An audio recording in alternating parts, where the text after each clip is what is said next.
Hello, curling fans, and welcome back to another edition of the Broom Brothers, a very special edition of the show, as I am pleased to be joined by two of the curlers who will be participating in the first ever, the historic, the legendary Grand Slam of Curling Wheelchair Invitational in London, Ontario. Thrilled to be joined by two members of the Canadian National Wheelchair Curling Program, Paralympians. I mean, one for sure, one hopeful, crossing fingers.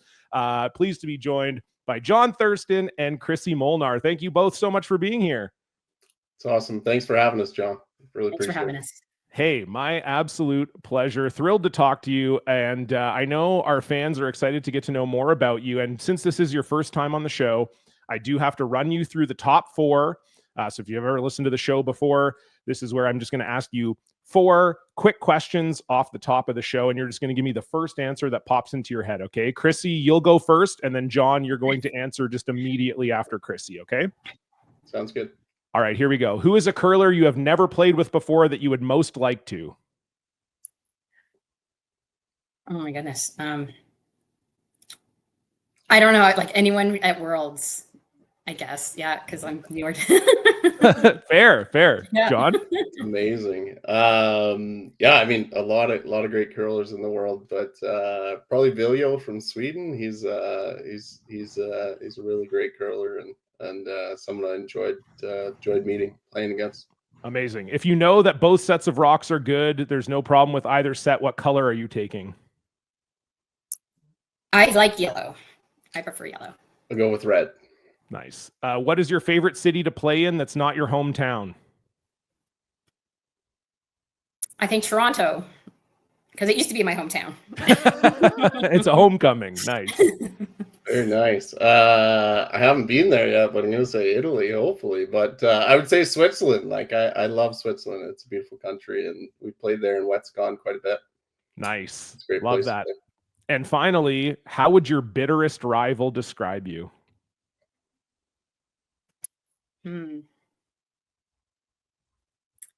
I don't miss. That's pretty good. I like a good one. I have to come up with something better than that. I don't know if I can. Probably intense, I guess. Like I don't know. Like just I'm focused on the game, so I more pay attention to our team than them, and a little intensity probably comes out in that. I love it. Now, I want to ask you both, and Jon, I'll start with you. I think people would love to know a little more about your journey. How did you get into wheelchair curling? What made it exciting? And I think, Jon, for you especially, because I've checked you out your Instagram and everything. You play a ton of sports. What drew you to wheelchair curling? How'd you get into it in the first place? Yeah, just kind of it just kind of happened out of nowhere. I'd never curled in my life. I think I watched a little bit of curling in the 2010 Olympics, but really didn't know much of the game. So I just cheered on Canada, but had someone in my community reach out who was coaching a competitive wheelchair curling team and asked me if I wanted to try wheelchair curling. And I told him yes, met him for coffee, he showed me some video of it, and then we met.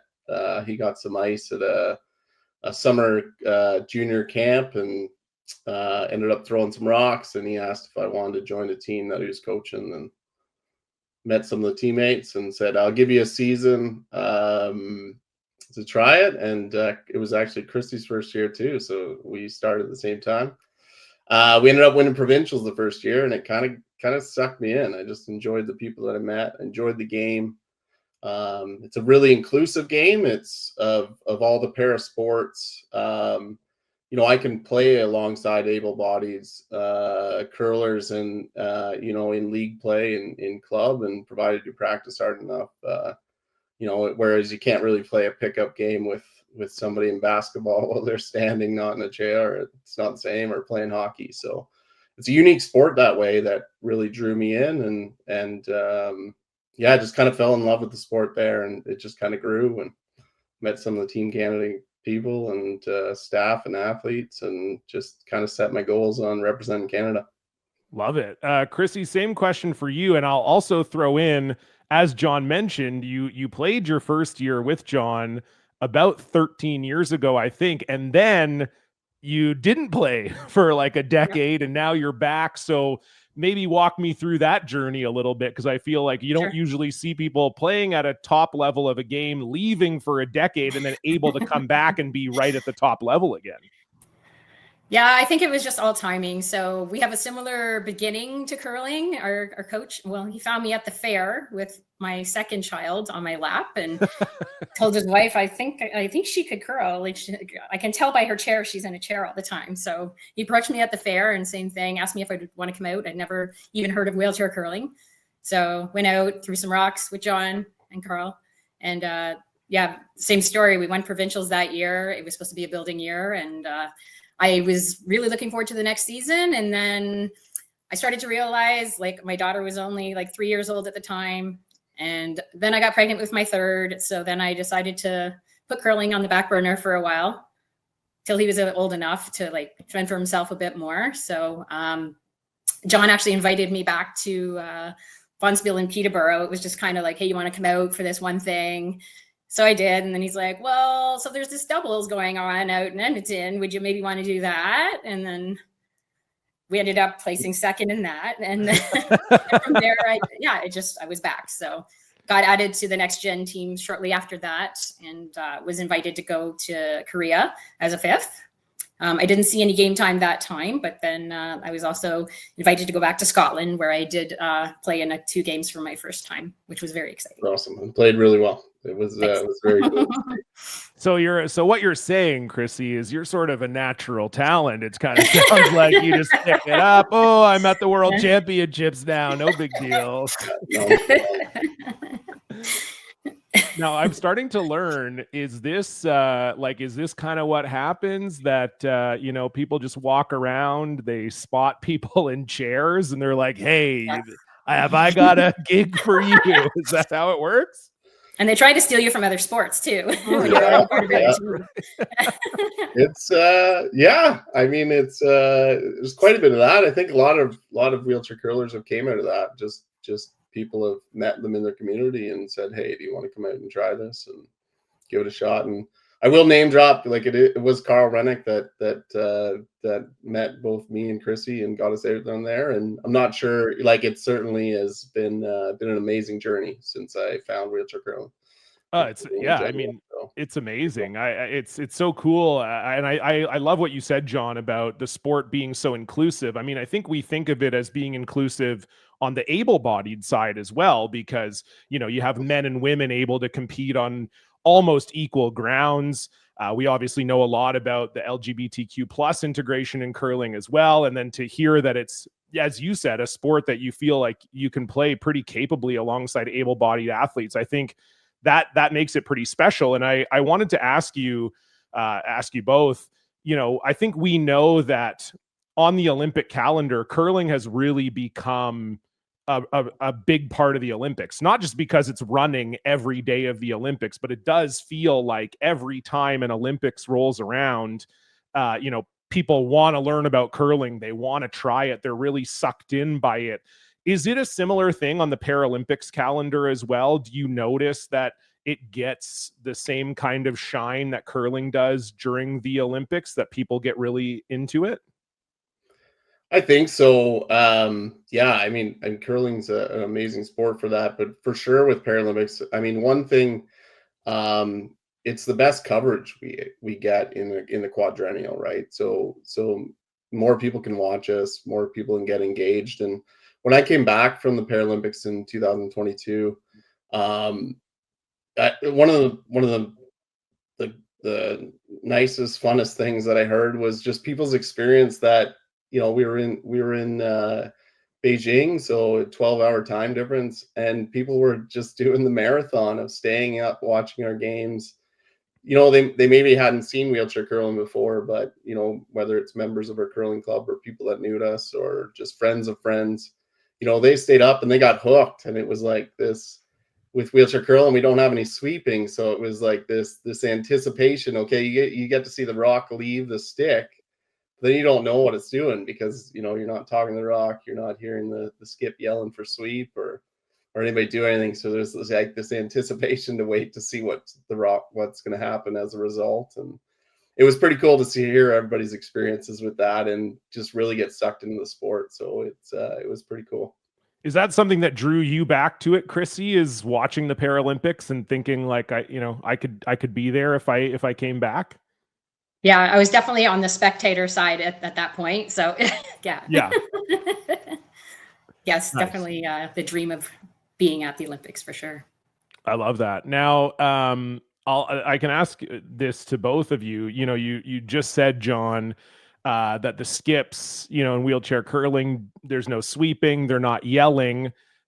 Look, I beg to differ because I have watched Hai Tao Wong play, and he loves to yell at the rocks as they're traveling down the ice. I wanted to ask you, when we talk about wheelchair curling, he's kind of the guy. He's won 4 of the last 6 world championships, won the last 2 gold medals. What makes him so good? What makes him and the Chinese team so good? And how are you kind of approaching, this sort of year, knowing that, he might be the guy that you have to beat? Maybe Chrissy, I'll start with you. Well, from what we know of them, they're a very defensive team and they can hit everything. So it's coming up with the right strategy to be able to deal with that, for sure. Yeah, Jon. Yeah, very good. They're a really skilled team, and of all the countries, like across the board from lead to skip, they can throw that high weight, which is super valuable in wheelchair curling, like being able to move 2 or 3 stones, and they can just throw really precisely. But yeah, they're a really good team, and they've certainly shown that. And I think we're continuing to learn from our experiences with them. We've taken them right to the ends of the last few years, and unfortunately not got the result that we wanted, but we're just learning from that and learning to get better, and looking forward to seeing them this year. Yeah, you both bring up their hitting game being a big part of it, because I was actually talking about this with someone today, because they knew I was going to talk to you two for the podcast, and they were sort of asking me about wheelchair curling in general. And I told you guys before we got on the call, I have a little bit of experience commentating, and I've watched the sport over the years. To me, I feel like the wheelchair curling game sort of resembles the mixed doubles game. It tends to be a little bit more of a draw focused game than a hit focused game. Number one, is that fair to say? And then number two, is this sort of the hitting becoming more of a weapon? Is that something that's coming into the game a little bit more as the years go on and you're seeing teams have success with it?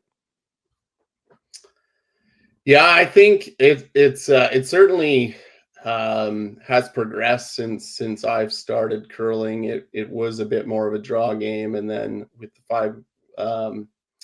the 5 rock rule coming in, it certainly lended its way that way too. But I think a lot of the teams are just hitting so well, the top teams in the world. So it's ending up to be a lot more open ends, and it's hard to actually score multiple points and put up against the top teams, the Koreas, the Chinas, the Swedens, Norways. So I think it's trying to figure out how to have a little aggression, how to have a little offense, and play in a little bit of both games, the draw game and the hit game, for that. Is it, you talk about the 5 rock rule. I think we're talking about how that's revolutionized curling in the able-bodied game, but it's been more on the side of making it more of a finesse game and less of a hit game. So you're saying actually in the wheelchair game, the 5 rock rule has encouraged hitting a little more? I just think teams have just changed their strategy a little bit to having a little more open ends. Gotcha. Playing a little more in the house to get there too, kind of thing, and it's kind of been the strategy change that way. It's just a little more volatility, a little more unpredictability with having more rocks in the guard zone, and a little less control, especially without sweepers and that. Like for us to just bury around stuff, it's it's a little more challenging, and to put it in the perfect spot where you want. So the finesse game is a little bit of a challenge, but I mean, certainly the play across the board internationally is improving, and you're definitely seeing those shots being made. Nice. Chrissy, I'll start with you with this question, but I want to ask it of both of you because we have been having the Rock League captains on all summer, and I know that curling fans are always curious to hear about off-season training, because I think that is on one level what separates the elite curlers from the weekend warriors who are pretty good at it. And I've asked all the teams if the preparation changes because it's an Olympic year. Is that true for you and your team as well? Does the preparation change at all? What does your off-season training and preparation look like? Maybe, tell the listeners, walk us through a little bit of, what you've been up to this summer and if it's any different given that it's a Paralympic year. Personally, it hasn't been different for me in the off season. So getting back from Worlds, we had some bit of time to recover, and then it was kind of getting back to training. So for me personally, I'm a hand cyclist as well. So it was getting on the bike more. I was doing some races this year because I had some injuries previously that I couldn't compete. So I was really excited to get back into that, and weight training a couple times a week. Also like the mental performance side of things as well. Maybe reading some books just to improve my confidence, that type of thing. Reaching out to coaches, watching game tape, and just kind of reviewing everything before the season starts.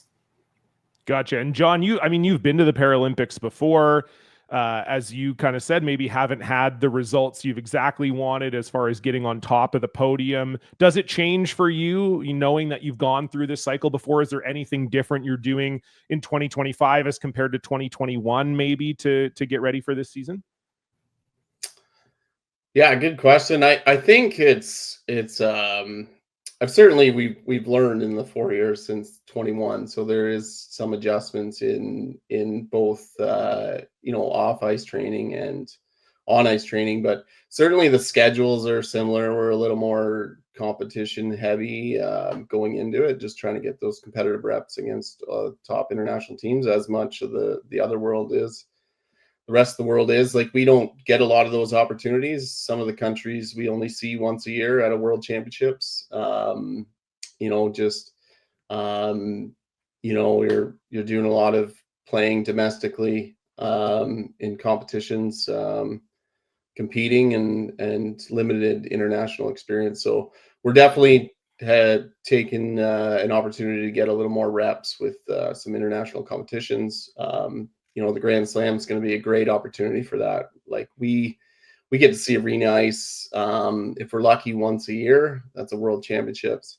So to be able to get the value of being on arena ice in September, leading into a Paralympic year, it's super exciting. And just to get the crowd feel too, we don't, the Paralympics will certainly be bigger than our world championships as far as, fans in the stands. And something I'm very excited about, 2022, we were in a bubble and no international fans. And it was a very different experience, I'm sure, from what a full Paralympic experience is going to be. So, but yeah, to get that opportunity at the Grand Slam to have fans cheering us on and be on arena ice is going to be super special. And it'll be great to play some international teams.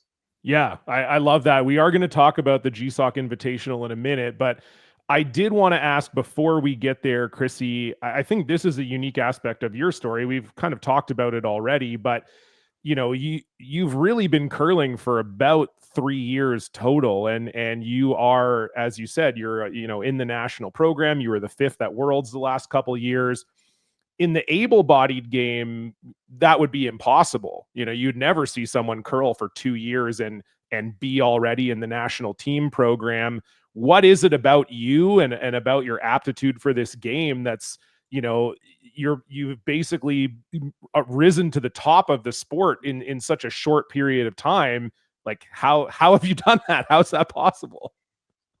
I think it's just being surrounded by really great people like Jon and Carl. He's a beast in practice. Being able to practice with him is has been a great help in aiding my ability for sure. And then being a part of the national program, just even being in the next gen program, just all of the extra help from the coaches and support staff has definitely helped me to improve very fast. It's amazing because you and Jon live close, right? You two are, yeah, we're like 20 minutes from each other. Yeah. Oh, perfect. Yeah. So I mean that helps a lot. It's just when and I was reading club's about in the middle of us, so it's, that's amazing. Yeah. That's amazing.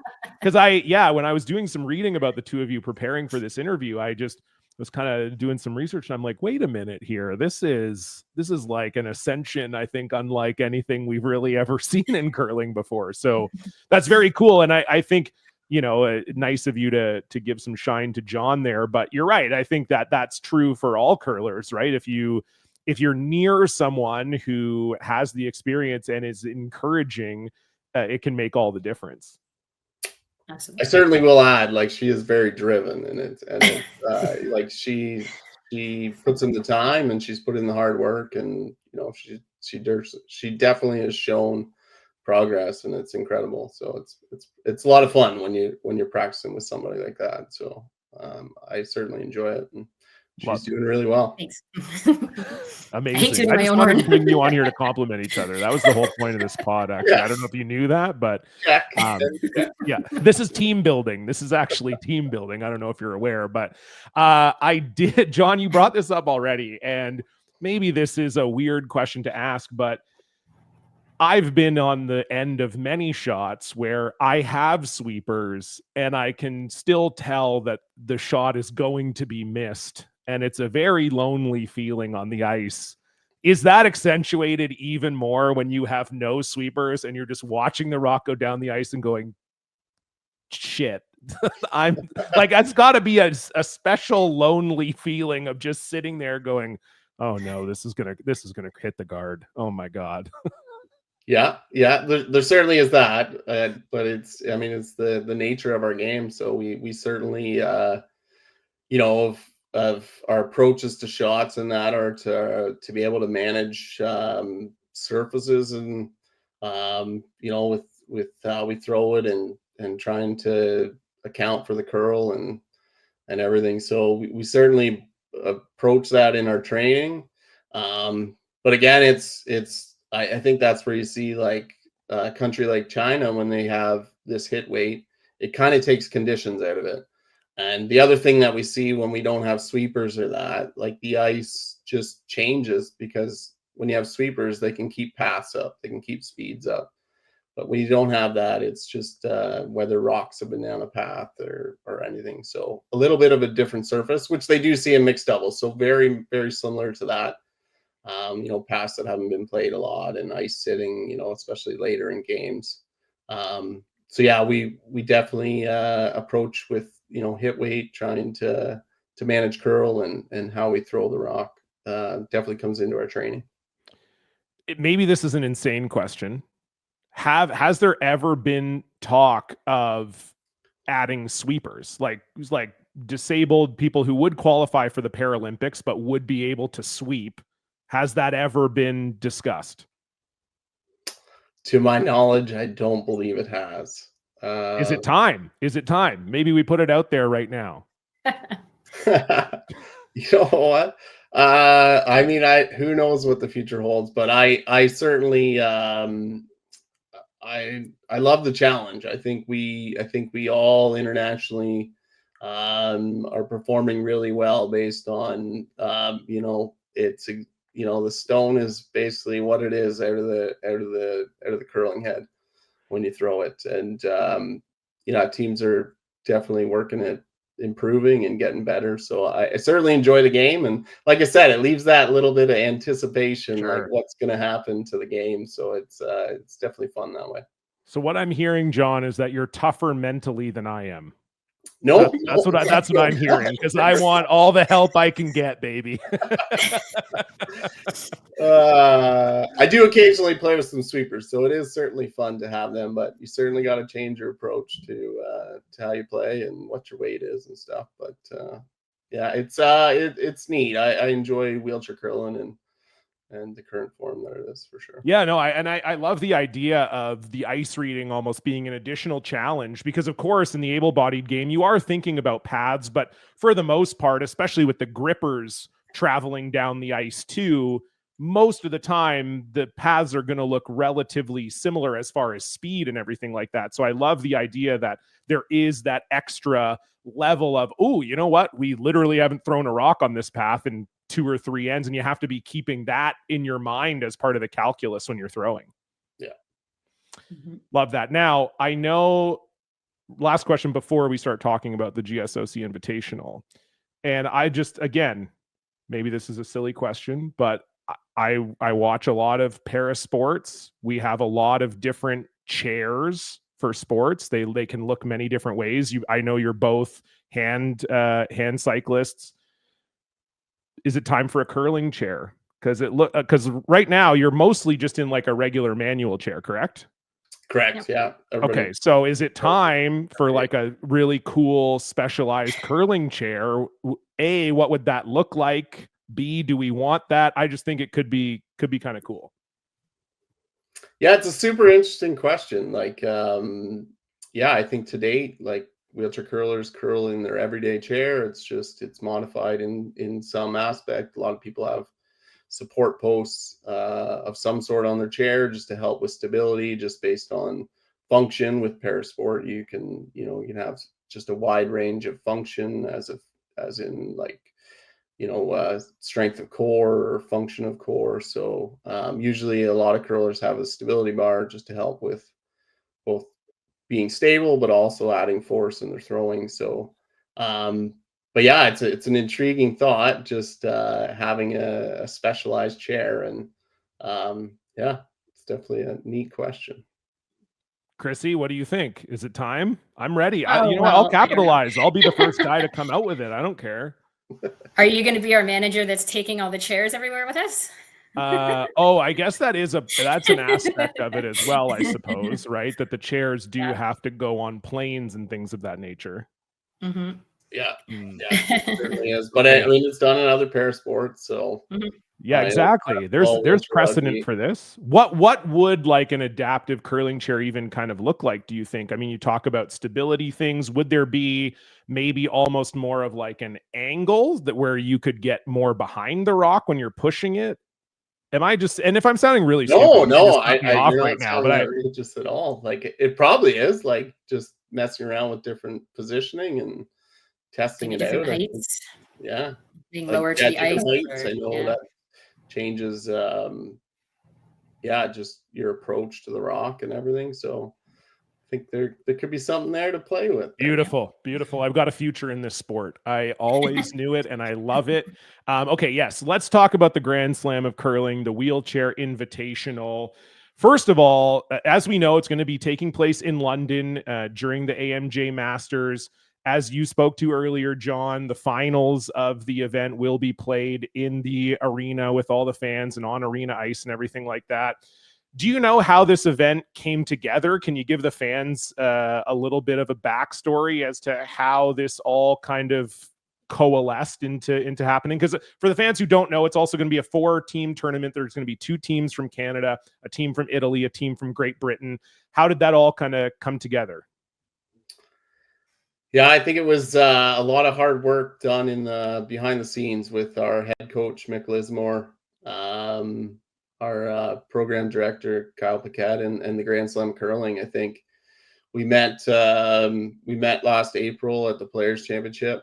A few of us got a bit of ice time to mess around on the ice and chat with the ice maker, and actually had a little fun game with Team Holman. That was a lot of fun. And then I think just had some talks through the summer between Mick and the Grand Slam of curling, and seeing what could there be a version of us playing a competition alongside the able-bodied, and exciting. The answer was yes. So we're really excited. Like, it's amazing. I mean, thank you to Grand Slam of curling and the curling group for including us in this event, and we're super excited to get some meaningful reps in arena ice and with the crowd, and playing Italy and Scotland that are coming over to play. So it's going to be a lot of fun. Chrissy, Jon's kind of talked about what excites him most about the event. How about you? Is it similar things? What's exciting about the GSOC Invitational for you? I think it's just being able to wear the maple leaf again for like the second time playing, and being in London for sure, and maybe playing some different roles. I'm not quite sure how the lineup's going to be yet, but I'm really looking forward to that as well. Playing in front of a crowd, and we have one teammate that will be playing in the maple leaf for the first time with the crowd. So I'm looking forward to that for her too. So. Yeah, well, and as you said, for you, a chance to actually play regularly, because it sounds like, as the fifth, you maybe didn't get into as many games as you would have hoped. So this is a chance for you to actually play a full tournament. Mm-hmm. Yes, it's definitely great practice for sure.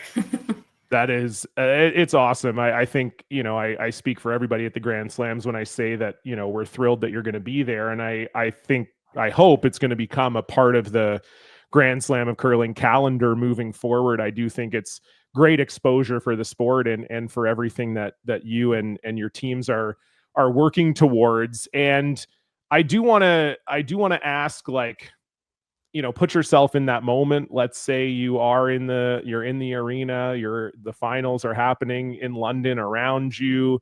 Jon, what would that mean to you to be there? Because you do still have to qualify to get there. You got to beat the other teams. So I'm sure you've thought about it, but what would that mean to you to be there? Yeah, it'll be special. It'll be to be able to play in that arena, kind of hopefully the inaugural wheelchair event at a Grand Slam. It's pretty cool, and to be able to share the sport with other fans that maybe haven't seen wheelchair curling. It's pretty cool. I mean, I'm a little biased, but I certainly love the discipline, and to be able to share that is pretty cool. And if we could get someone to watch it that intrigues them to maybe try it, that's a pretty cool aspect too. Yeah, for sure. I think that has got to be part of the journey for you, as it is for curlers, right? I think that's what we all want for the sport in general. We want people to see it and to try it. And, for people who are in wheelchairs and maybe want to get into a sport, but haven't quite found a fit, it is definitely, I think, a great option. And as you said, it's a great sport. I love watching it. I'm very excited to see you both in London. I will be there as well. And I know as I said, the fans and everybody at the curling group very much looking forward to it.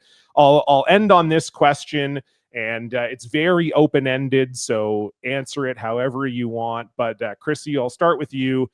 Just what's something that the average curling fan maybe wouldn't know about wheelchair curling that you think they should know? I just how much thought goes into each thought. Like every shot we make, we're thinking like time, weight, how we're throwing it, like every shot, and we're trying to memorize every shot. I'm getting better at it. Some people are much better than me, but yeah, just trying to memorize every shot that was thrown in the game. Right, because as we said, it's a path thing, right? Like you do really need to know every shot that came before in a way that maybe you don't as much in able-bodied curling. Mm-hmm. Yeah, impressive. Jon, what about you? Yeah, I think I'd probably double down on just how inclusive of a sport it is, and just how you can pick it up and you can go play at your local curling club, provided they're accessible. That is one of the challenges with wheelchair curling, is accessibility of curling clubs. But we're certainly getting more and more accessible across Canada. It's really great to see, but it's amazing. Like I am very fortunate. I have 3 curling clubs within a half an hour of me that are accessible. Very supportive clubs, so it's pretty cool. But yeah, just to have an inclusive sport that you can just go pick up in your local community, play league, meet some new people, be it a social sport or if you really get hooked like me and Chrissy, turn it into some competitive aspirations. It's a really great sport. Love it. And we've seen it grow, and I think it's only going to continue to grow. And as you both suggested, Great. The more people that play, the more that growth can happen. And it's just, it's all very exciting. As I said, we're thrilled about the first ever Wheelchair Invitational. For those of you who are listening to this, you want to check it out. It's going to be happening alongside the AMJ Masters in London, Ontario, which is coming up in just a couple weeks. Tickets are still available at theGrandSlamOfCurling.com. Jon and Chrissy, thank you so much for joining us. Very much looking forward to meeting both of you in London in person and not virtually. And I know the fans are going to fall in love with you two and the sport as well. If you want to watch a video of this episode, it is available on YouTube. You can follow us on all the socials at the Broom Brothers. And until next time, thank you so much for tuning in. We'll see you very soon. Goodbye.